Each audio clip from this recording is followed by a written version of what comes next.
로마서 5장 1절로 2절 말씀 보겠습니다. 그러므로 우리가 믿음으로 의롭게 되어 우리 주 예수 그리스도를 통해 하나님과의 화평을 누리는도다. 또 우리가 그분을 통해 지금 우리가 서 있는 이 은혜 안에 믿음으로 들어감을 얻었으며 하나님의 영광의 소망을 기뻐하느니라. 아멘. 이 5장은 새로운 대목의 도입일 뿐 아니라 여러 면에서 로마서의 나머지 부분을 이해하는 데 필요한 열쇠입니다. 동시에 이 5장은 세상의 평안과 용기를 주는 교리를 내포하고 있습니다. 그러므로 이 부분에 대한 주의 깊고 상세한 연구를 요합니다. 바울은 이신 칭의의 교리에 대한 그의 위대한 진술을 끝마쳤습니다. 그는 모든 반대 의견, 즉 그 교리에 반대하여 일어날 법한 모든 주장들을 숙고해 보았던 것입니다. 그 모든 것을 해결한 다음에 그는 4장 말미에서 그 위대한 교리를 다시 한번 진술했던 것입니다. 그는 거기서 그 메시지가 모든 사람들에게 전해져야 하는 것이라는 점을 나타내었습니다. 그것을 그에게 의로 인정하셨다고 기록된 것은 이제 그만을 위한 것이 아니요 우리가 예수 우리 주를 죽은 자들로부터 살리신 분을 믿을진데 그것을 의로 인정받을 우리도 위한 것이니라. 그분께서는 우리의 범죄로 인하여 넘겨지셨으며 우리의 칭의를 위하여 다시 일으켜 지셨느니라. 그런 후에 사도 바울은 새 대목을 그러므로란 말을 사용함으로써 특징 있는 문체로 출발합니다. 저는 때때로 그리스도인의 생활의 모든 비밀은 그러므로라는 말을 사용하는 법을 아는 것이라고 생각합니다. 그리스도인의 생활은 많은 면에서 논리적이고 추론적인 것입니다. 수세기를 통하여 가장 밝게 빛나는 그리스도인들은 언제나 이 그러므로란 말을 사용할 줄 알았던 사람들이었습니다. 반대로 그리스도인의 생활의 실패는 거의가 이 말을 사용할 줄 모르는 데서 기인되며 우리가 연구해 오고 있는 이 위대한 교리로부터 우리가 마땅히 추론해야 할 바를 추론하지 못하는 데에 원인이 있는 것입니다. 다른 말로 하면 사도는 이제 우리에게 그가 거기서 말해왔던 것을 토대로 끌어낼 수 있고 그래야만 하는 어떤 확실한 추론이 있다는 것을 보여주려고 하는 것입니다. 사도 바울이 얻은 결론과 추론들은 무엇입니까? 제가 보기에는 그것에 잘 접근하는 길은 5장으로부터 8장을 객관적으로 분석하여 사도의 가르침을 전반적으로 숙고해 보는 것이라 생각됩니다. 이 새로운 대목을 출발할 때 그렇게 하는 것은 중요한 일입니다. 왜냐하면 잘 알려진 바와 같이 이 5장부터 8장은 특별히 6장부터 8장은 오랫동안 많은 논쟁과 오해를 불러일으킨 것이기 때문입니다. 이 네 장들에 대해 일반적으로 인정되는 분해는 다음과 같습니다. 5장 1절로 11절은 이신칭의의 결과요. 12절부터는 위대한 성화 문제를 취급하기 시작하여 8장 마지막까지 계속된다는 것입니다. 여기서 바울은 이신칭의의 교리의 다른 결과와 추이를 보여주며 우리의 궁극적인 영화와 모든 시련과 혼란을 극복해 궁극적인 승리로 인도해 준다는 것입니다. 로마서는 아주 단순한 서신이라고 말하는 사람들이 있습니다. 그래서 그들은 처음 4장은 즉 1장부터 4장은 칭의, 5장부터 8장은 성화, 9장부터 11장은 유대인의 문제, 나머지는 실제적인 교훈과 권면으로 단락을 나눕니다. 저는 그렇게 분해하는 것이 아주 잘못된 것이라고 생각합니다. 저는 그것을 많은 이유에서 거절합니다. 왜냐하면 그런 식의 특별한 분해를 받아들인다면 우리가 이제 탐사해 보려는 이 대목의 가장 부유한 것에서 몇몇을 스스로 빼어버리는 결과가 되기 때문입니다. 그러한 분해를 지지할 수 없을 뿐 아니라 못마땅한 것은 5장 첫 단락, 즉 1절로부터 11절에 나타나는 진정한 의미를 놓쳐버린 데 그 원인이 있다고 생각합니다. 이 대목에서 바울은 칭의와 어떤 결과들을 추론해내고 있지만은 않습니다. 그런 점도 있지만 여기에는 그것을 훨씬 뛰어넘는 그 이상의 것이 있습니다. 그 결과들이란 거의 부수적인 것입니다. 그러나 여기서는 그보다 더 큰 무엇이 있는 것입니다. 더군다나 그 분해는 5장 12절에서부터 나타난 엄청난 교리에 대해 전혀 정당하게 대처하지를 못하게 하는 것 같습니다. 마찬가지로 그것은 그런즉 우리가 무슨 말 하리요? 라는 질문으로 시작되는 6장에 대해서도 짝이 맞지 않습니다. 사도는 분명히 6장부터 7장에서 반대 의견들과 난제들을 처리하고 있습니다. 그런 사람들이 칭의의 교리에 대항하여 제기하는 반대 의견들과 난제들을 처리하는 것 이상으로 어떤 적극적인 교리를 내세우고 있지 않습니다. 그러므로 우리는 그 분해가 너무 인위적이고 피상적인 것이기에 거절해야 합니다. 물론 어느 의미에서 성화 교리가 6장부터 7장에서 다루어지려고 한 것은 사실입니다. 그러나 그런 식으로는 아니고 전혀 다른 방식으로 성화 교리가 도입되는 것입니다. 그러면 이 5장부터 8장의 요지는 무엇입니까? 이로부터 바울은 맨 먼저 소위 이신칭의의 결과로 그가 이미 언급한 대로 우리에게 임한 구원의 절대적 성격, 즉 구원의 완전성과 구원의 최후 보장성을 우리에게 보여주길 원한다는 것입니다. 바울은 이신칭의의 교리를 우리 앞에 제시한 후에 계속해서 우리의 범죄로 인하여 넘겨지셨으며 우리의 칭의를 위하여 다시 일으켜지신 예수 그리스도를 죽은 자들로부터 살리신 분을 참으로 믿는다면 우리의 구원은 절대적이고 완전하며 최종에까지 이르며 아무것도 우리에게서 구원을 빼앗아갈 수 없음을 보여주고 있는 것입니다. 바로 그것이 5장부터 8장을 바르게 분해하는 참된 접근 방식입니다. 이 부분을 구체적으로 설명해 보겠습니다. 제가 보기로는 바울이 처음 2절에서 이 점을 곧바로 진술하고 있다는 것입니다. 그러므로 우리가 믿음으로 의롭게 되어 우리 주 예수 그리스도를 통해 하나님과의 화평을 누리는도다. 또 우리가 그분을 통해 지금 우리가 서 있는 이 은혜 안에 믿음으로 들어감을 얻었으며 또 하나님의 영광의 소망을 기뻐하느니라. 여기서 그는 즉시 우리를 구원의 궁극적이고 최종적인 결국인 하나님의 영광으로 인도해 줍니다. 이는 우리가 원수였을 때에 하나님의 아들의 죽음으로 말미암아 하나님과 화해하게 되었을진데 화해하게 된 자로서 더욱더 그분의 생명으로 말미암아 구원을 받을 것이기 때문이라. 다른 말로 표현하면 그 논조는 이렇습니다. 만일 여러분들이 그리스도의 죽음과 부활로 말미암아 하나님 앞에서 의롭다함을 입고 서 있다는 걸 안다면 여러분의 구원은 전적으로 보증된다는 것입니다. 우리가 원수되었을 때 하나님께서 가장 위대한 일을 행하셨을진데 어떤 형태의 죄든지 간에 그로부터의 궁극적이고 완전한 구원과 우리가 받을 최종적인 영광을 안전하게 보장할 수 없겠느냐는 것입니다. 그런 일을 하신 분께서 그보다 더 적은 일을 못하실 리가 있겠느냐는 것이죠. 저는 바로 그것이 구원의 최종성과 절대적 확실성을 다루고 있는 첫 11절에 대한 분해라고 생각합니다. 12절로 21절에서도 성화를 먼저 다루지 않고 여전히 같은 구원의 확실성이란 주제를 다루고 있습니다. 바울의 논증인즉 우리의 최종적인 구원과 그것을 보증하는 가장 위대한 근거는 그리스도와의 연합이라는 것입니다. 즉 전에 아담 안에 있던 우리가 이제는 그분 안에 있다는 사실을 의미하는 것입니다. 이와 다르게 설명하는 사람들은 피연코 이 점에서 난관에 부딪히게 됩니다. 그들의 문제는 왜 바울이 여기서 아담을 언급하기 시작하느냐는 것입니다. 그렇게 하는 요지가 무엇인가에 대해 그들의 입장에서는 대답할 말이 없는 것입니다.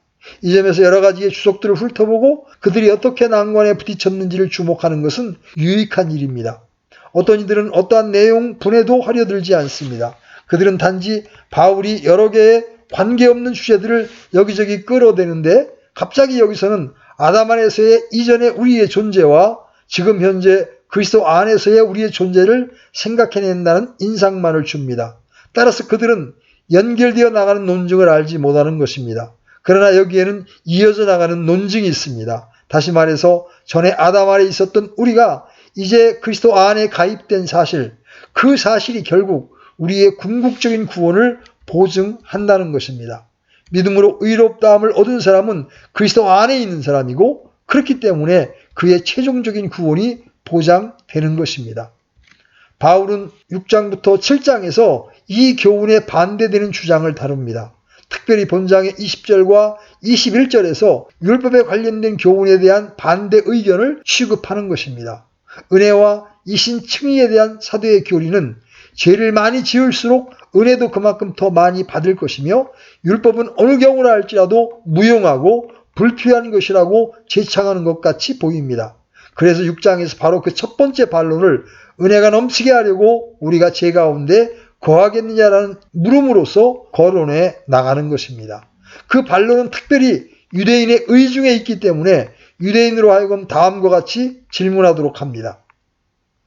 만일 당신 바울이 우리의 구원이 너무나 확실하다 못해 우리가 무슨 짓을 하든 문제가 안 된다고 말한다면 우리는 마음대로 죄를 지을 수 있다. 즉 우리가 그리스도 안에 있으니 우리가 무엇을 하거나 말거나 간에 우리는 결국 영원히 구원을 받을 수 있을 것이다.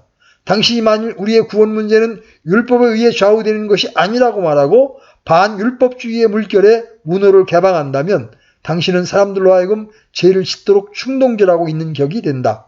그리고 사람들은 죄를 지을수록 자기들에게 더 큰 은혜가 넘칠 것이며 세상 앞에 빛나게 될 것이라고 주장하게 될 것이다. 이와 같이 6장에서 사도 바울은 이러한 문제를 다루는 것입니다. 그러나 만일 너희가 그리스도와 그리스도의 연합 원리를 진정으로 이해하면 그것은 그와 정반대의 유익을 가져올 것이라는 것을 알게 될 것이다. 이 진리를 진정으로 확신하는 사람이라면 최종적인 영광이 임할 것을 위해서 자기의 모든 정성을 다해 스스로 완전해지려고 발버둥 칠 것이다. 요한이 표현한 바 그분 안에서 이 소망을 가진 자마다 그분께서 순결하신 것 같이 자기를 순결하게 하느니라. 칭의의 교리를 진정으로 이해하는 사람은 내가 그리스도 안에 있으니 나는 안전하고 그러니 가서 죄 지을 수 있다고 말하지 않는다. 그는 오히려 그와 정반대의 것을 말하는 것이다. 7장에서는 율법의 참된 기능과 목적과 관련하여 제기되는 또 다른 반론을 거론하고 있는 것입니다. 칭의나 성화의 국면에서 볼 때 율법은 결코 우리를 구원하는 방편이 아니라는 것입니다. 율법의 목적은 단지 우리가 구원받을 필요가 있다는 것과 우리에게는 구원을 이룰 능력이 전혀 없다는 점을 우리에게 보여주는 것입니다. 갈라디아서 3장 24절에서 바울이 말하는 것처럼 율법의 주요 목적은 우리를 그리스도께 인도하는 훈육 선생이 되는 것이었습니다. 다른 말로 표현하자면 6장과 7장은 두 가지의 주요 난제와 반론을 처리하기 위해 주요 논증 가운데 집어넣은 하나의 삽입구적인 말씀입니다. 바울은 이러한 난제들을 처리하고 난 후 8장에서는 5장의 말미에서 멈춘 위대한 주제로 다시 돌아갑니다. 그러므로 이제 그리스도 예수님 안에 있는 자들에게는 정죄함이 없나니.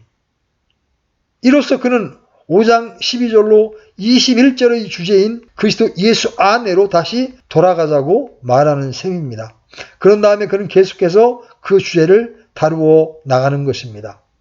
8장의 대요지는 구원의 절대적 확실성과 최종성을 더욱더 분명한 어조로 말해주는 데 있습니다. 어떻게 모든 것이 합력하여 하나님의 계획과 작정 안에 있는 그 결국을 이루게 하는가? 바로 그 점을 말하려 하는 것입니다. 8장은 누가 우리를 그리스도의 사랑에서 떼어 놓으리요? 라는 위대한 질문과 그에 대한 대답으로 내가 확신하노니 사망이나 생명이나 선사들이나 정사들이나 권능들이나 현재 있는 것들이나 장래 있을 것들이나 높음이나 깊음이나 다른 어떤 창조물이라도 능히 우리를 그리스도 예수 우리 주 안에 있는 하나님의 사랑에서 떼어놓지 못하리니 라는 말로 그를 맺습니다. 저는 이 분해가 진정한 분해임을 증명하는 가장 강한 증빙이 될 만한 것을 제시하겠습니다. 여러분은 5장의 처음 두 절에서 언급했던 똑같은 것을 8장에서도 말하고 있다는 것을 주목하셨을 것입니다. 그러므로 우리가 믿음으로 의롭게 되어 우리 주 예수 그리스도를 통해 하나님과의 화평을 누리는도다. 또 우리가 그분을 통해 지금 우리가 서 있는 이 은혜 안에 믿음으로 들어감을 얻었으며 하나님의 영광의 소망을 기뻐하느니라. 바울이 이 말씀에서 무엇을 말하고 있는지를 주목하십시오. 그는 곧바로 칭의에서 영화로 넘어갑니다. 성화에 대해서는 이런 만구도 없습니다. 8장 30절에는 무엇라 했는지 살펴보십시오.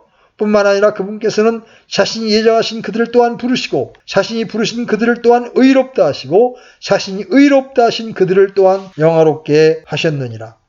다시 한번 바울은 칭의로부터 영화로 곧장 뛰어갑니다. 즉 처음 되는 칭의로부터 마지막이 되는 영화로 넘어간다는 것입니다. 그의 핵심은 사람이 완전히 구원의 틀 속에 있으면 모든 것이 보장된다는 것입니다. 일단 구원을 받은 자리에 있으면 영화롭게 될 때까지 그 안에 있는 것입니다.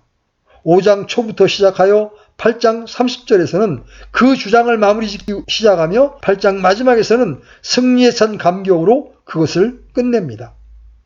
이 중차대한 5장부터 8장을 이해하는 것과 성화의 길에 관한 여러 다양한 이론에 의한 혼란의 수렁이에 빠져나와야 함은 지극히 중요한 일입니다.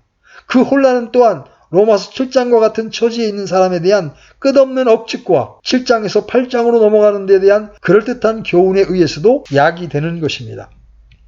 이런 모든 주장들이 얼마나 기계적이며 구원의 확실성과 영화의 요소를 얼마나 많이 결여하고 있습니까? 5장 초두부터 바울이 주의를 집중시켜 왔던 문제가 바로 이 영화의 문제였으며 그것은 8장에서 발전된 차원으로 보여지며 그 문제는 특별히 그 모든 구원의 확실성을 보여주는 것이기도 합니다. 그러면 이 4장의 내용 개요를 말씀드렸으니 우리는 그 문제들을 단계적으로 훑어 나가야겠습니다. 바로 사도 바울 자신이 그렇게 하고 있습니다. 우리는 바울의 논증 방식을 따라서 그의 위대한 논증을 구체적으로 풀어나가야 합니다. 그는 1절과 2절에서 이 신층의가 한꺼번에 3가지를 해냈다고 말해줍니다.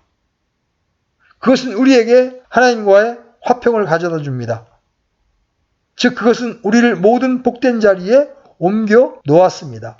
다시 말하면 이 신층의는 우리로 하여금 장래의 소망 가운데에서 받을 궁극적인 영광을 기뻐하고 자랑할 수 있게 한다는 것입니다. 바로 그 점이 그 다음에 서술해 나가는 위대한 진술입니다. 어떻게 바울이 그런 말을 할 수 있습니까? 1절에서 그는 칭의의 첫째 결과를 다룹니다.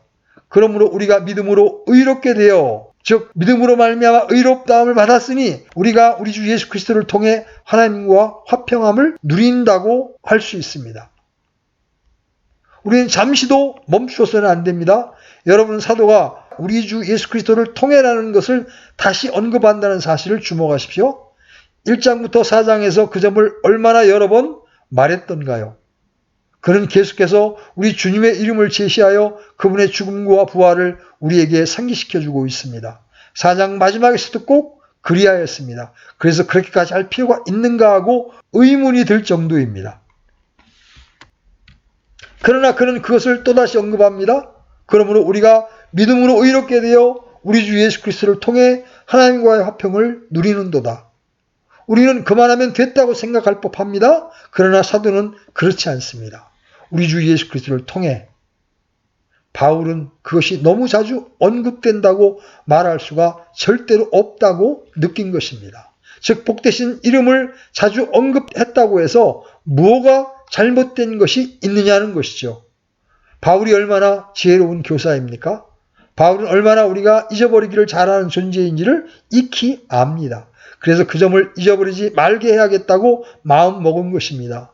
이 영광스러운 복을 언급할 때마다 그것들이 우리 주 예수 그리스도를 통해 얻은 것이라서 그분을 떠나서는 그것은 없는 것이며 우리 주 예수 그리스도를 통해 또는 우리 주 예수 그리스도 안에서라는 것을 빼놓고 하나님을 안다거나 하나님의 복을 받겠다고 생각하는 사람이 있다면 그는 자신을 기만하고 바보로 만들고 있는 것입니다. 주 예수 그리스도 외에는 다른 길이 없습니다. 만일 우리가 그것을 사도가 안 그대로 안다면 우리는 역시 바울이 우리 주 예수 그리스도의 이름으로 말함으로 얻는 그 기쁨을 똑같이 누리게 될 것입니다. 우리는 지나가면서 이것만은 기억해 둡시다. 즉 사도는 사실상 우리가 그것을 잊도록 내버려 두지 않을 것이라는 점 말입니다. 그러니 우리도 어리석게 사도가 행하는 바를 놓치거나 빠뜨리고 지나치는 일이 없도록 하십시다. 그것을 마음속에 새기면서 경이로움을 가지고 살펴보기로 합시다. 그리고 우리 자신에게 사도 바울이 좋아했던 것처럼 우리도 그분의 이름을 좋아하는지 바울처럼 예수 그리스도의 이름을 반복하여 부르고 싶은지 어떤지를 자문해 보기로 합시다. 그리고 바울이 그저 예수라 하지 않고 반드시 우리 주 예수 그리스도라고 한 것에 유의하시기 바랍니다. 여러분은 우리 주 예수 그리스도의 이름을 반복하길 좋아합니까? 이것이야말로 우리들이 그리스도인들로서 어떤 입장을 취하고 있는가를 시험하는 가장 훌륭한 시금석 중에 하나입니다. 그분 없이는 아무것도 없는 것입니다. 그분 안에 모든 것이 있습니다. 알파와 오메가 되시며 처음과 나중 되시고 모든 것 안에 모든 것 되시는 분이십니다. 우리는 그분 우리 주 예수 그리스도께 영광을 드리십시다. 우리가 그분으로 말미암아 얻는 것이 무엇입니까? 첫째로 하나님과의 화평입니다. 그러므로 우리가 믿음으로 의롭게 되어 우리 주 예수 그리스도를 통해 하나님과의 화평을 누리는도다. 바로 이 점이 바울이 첫째로 지적한 것입니다. 그는 우리 주 예수 그리스도로 말미암아 하나님에게서 얻은 여러 복들을 계속해서 말해줍니다.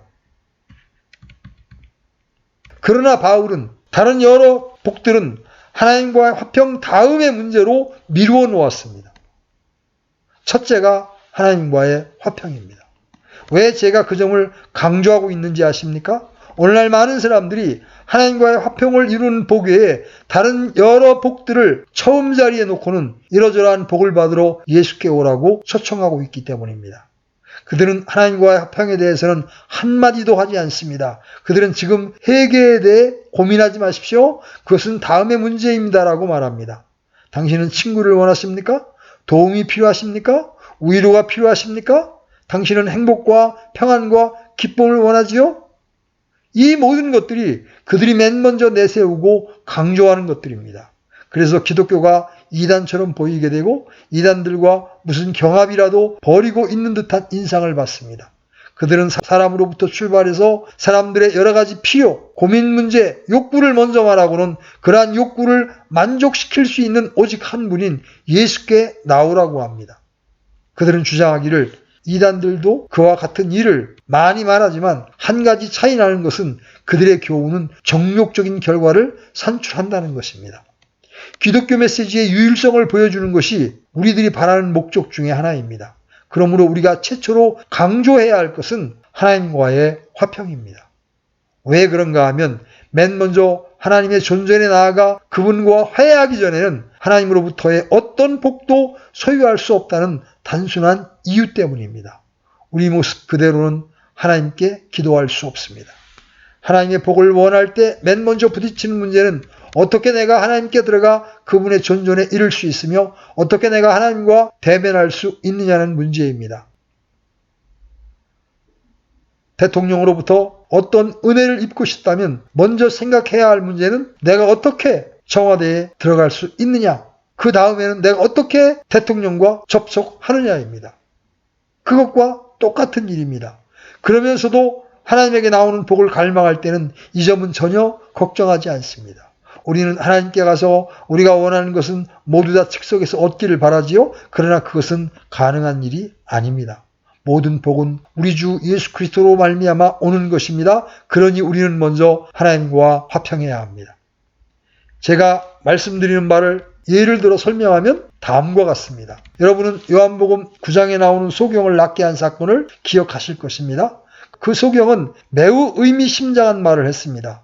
그것은 많은 현대 전도자들이 망각하고 있는 점인 것 같습니다. 그가 고침을 받은 후에 권세자들은 맨 먼저 그에게 자기가 고침받은 것이 전혀 아니라는 말을 하도록 설득했습니다. 그러나 그들이 그 사람이 소경이었는데 보게 되었다는 것을 인정해야만 하자 그에게 이런 일을 행한 자는 죄인이라고 우겨댔습니다.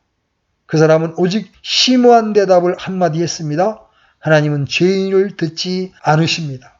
그 사람의 의도는 주님이 자기에게 행한 걸로 봐서 주님이 죄인일 리가 없음을 입증한다는 것이었습니다. 이런 의미에서 그는 옳았습니다. 하나님께서는 죄인을 들으실 수 없다는 것입니다. 죄인이 맨 먼저 발견해야 할 사항은 하나님께 돌아가는 길입니다. 어떻게 하면 하나님께 나아갈 수 있을까? 그래서 우리는 하나님과의 화평으로부터 시작합니다. 어떤 복을 생각하기 전에 우리는 늘 생각해야 하는 것은 하나님 앞에서의 우리의 신분과 위치입니다. 어떻게 이 점을 망각할 수 있는지 정말 이해가 가지 않습니다. 우리 모두는 복과 이 생에 있어서의 우리의 장래에 관심이 있습니다. 그러나 우리는 내일 내가 살아있지 않을지도 모른다는 것을 인식함으로부터 출발해야 합니다. 복을 추구한다고 나쁠 것은 없습니다. 그리고 그러한 영광스러운 복을 주시는 데 대해 하나님께 감사해야 합니다. 그러나 복부터 시작하는 사람은 바보입니다. 왜냐하면 그가 찾고 있는 복을 누릴 입장이 되어 있지 않을지도 모르기 때문입니다. 우리의 모든 처지는 불확실합니다. 야고보가 상기시켜주는 바와 같이 여러분의 인생은 안개에 불과합니다.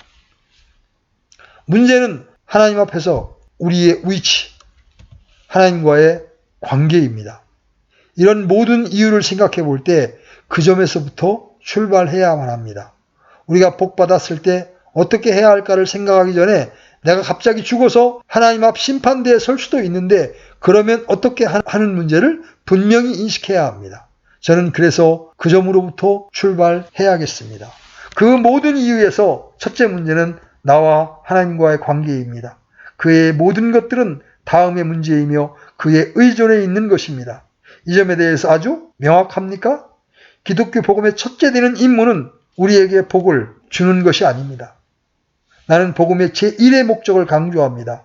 복음의 제1차적인 기능은 우리를 하나님과 화해시키는 일입니다. 우리를 하나님께 인도하는 일입니다. 우리가 하나님께 복을 요구할 수 있고 하나님께서 우리에게 복 주실 수 있는 위치로 우리를 들여 놓는 일입니다. 그보다 우선하는 일은 아무것도 없습니다.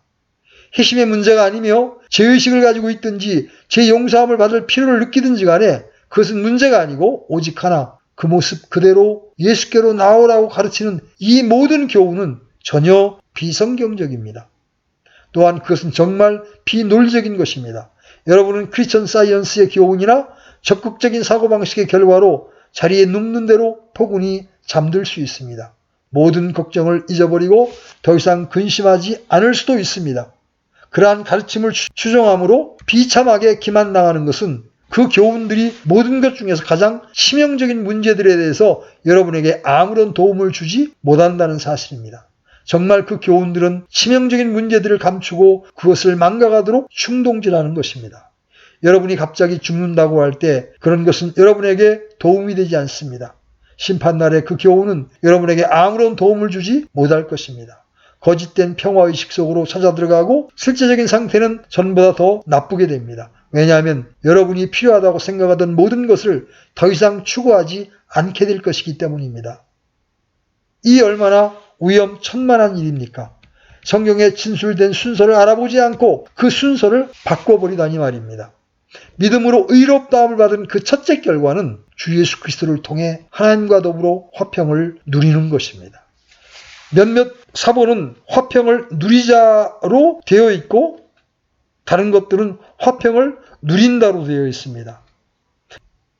사도가 여기서 말하려는 것이 무엇입니까?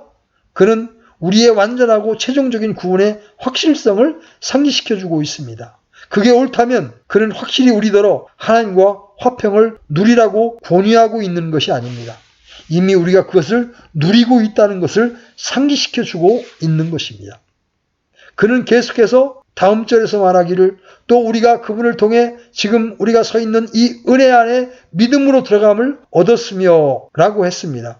우리는 이미 하나님과의 화평을 가지고 있습니다. 그것은 권면이 아니고 다만 우리가 이미 소유하고 있는 것을 깨달으라고 명하고 있는 것뿐입니다. 전체 본문의 논증의 방향과 논증의 주제를 생각해 볼 때 그렇게 하는 것이 확실히 옳습니다. 그것은 권면이 아닙니다. 그것이 권면이 아닌 것에 대하여 하나님께 감사합니다. 그것이 우리가 이미 가지고 있는 것을 알게 해주며 그것을 기뻐하도록 하는 사도 바울의 방법입니다. 하나님과의 화평이라는 말은 무엇을 의미합니까? 부정적인 면부터 생각해 보기로 합시다. 여기서 생각되는 것은 그저 단순한 화평이 아니고 하나님과 더불은 화평입니다. 세상은 화평에서 떠나 있습니다. 사람들은 비참하고 불행하며 그들이 추구하고 갈망하는 것은 마음의 평화입니다. 그들은 혼란과 불행에 빠져 있습니다. 그들은 평화를 얻는다면 어떻게 얻을 수 있는가에 대해서 그렇게 많이 주의를 기울이지 않습니다. 어떤 이는 술을 마시고 어떤 이는 마약을 복용하고 어떤 이는 쾌락에 어떤 이는 이단에 빠집니다. 이처럼 그들 모두는 평화를 얻으려고 안간힘을 씁니다. 바울은 말합니다. 그런 것은 여러분의 제일 되는 필요가 아닙니다. 여러분에게 필요한 것은 하나님과의 화평입니다. 여러분이 그 화평을 얻는 것은 오직 이신 칭의를 방편으로 해서만 되는 것입니다. 기독교에는 신경과민이나 여러 다른 질병의 종식을 고하는 많은 매개체들 중에 하나로 그들과 어깨를 겨루는 것이 아닙니다. 신학이나 교리나 하나님의 영원한 진리가 관심을 가지는 것은 그저 단순한 화평이 아니라 하나님과의 화평입니다. 두 번째의 부정적인 면은 가장 중요한 것입니다. 바울이 말하는 바는 우리가 하나님의 화평을 가지고 있다는 것이 아니라 하나님과의 화평을 가지고 있다는 것입니다. 빌립보서 4장 6절로 7절에서 보면 그 차이를 알 수 있습니다. 아무것도 염려하지 말고 오직 모든 일에서 기도와 간구로 너희가 요청할 것을 감사와 더불어 하나님께 알리라. 그리하면 모든 이해를 뛰어넘는 하나님의 평강이 그리스도 예수님을 통해 너희의 마음과 생각을 지키시리라.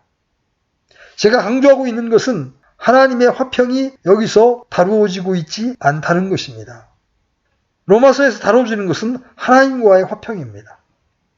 제가 그렇게 힘을 들여 이 점을 강조하는 것은 많은 성경 교사들이 하나님과의 화평을 하나님의 화평으로 생각하고 있다는 것입니다. 이러한 설교나 주석들이 근본적으로 틀렸다고 하는 것이 아니라 여기서는 하나님의 화평이라는 표현을 끌어들이지 않아야 한다는 것입니다. 우리가 먼저 하나님과의 화평을 가지기 전에는 하나님의 화평을 알지 못한다는 것입니다. 여기에서 다루는 주제가 생활의 시련에 어떻게 견디어내느냐가 아니고 하나님의 율법과 심판, 하나님의 의에 대하여 어떻게 서느냐라는 것을 이해해야 함은 가장 중요한 일입니다.